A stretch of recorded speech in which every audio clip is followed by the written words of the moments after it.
cheap, healthy ideas what you can do with vegetable peels.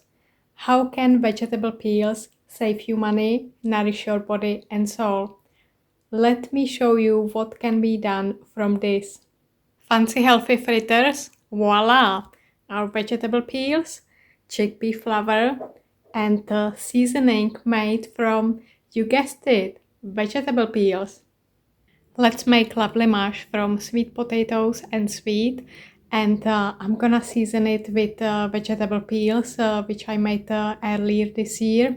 And from these vegetable peels we are going to make some lovely fritters, so there is no waste, just pure goodness.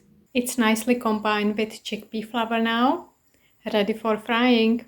Simply delicious, nutritious, vegan and gluten-free.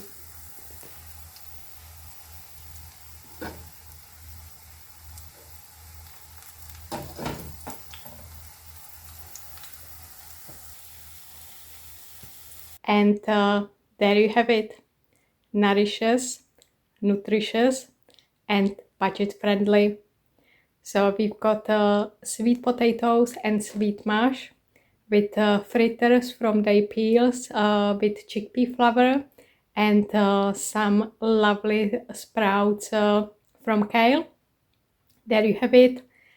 Wheat-free, vegan and just amazing on the budget. Enjoy!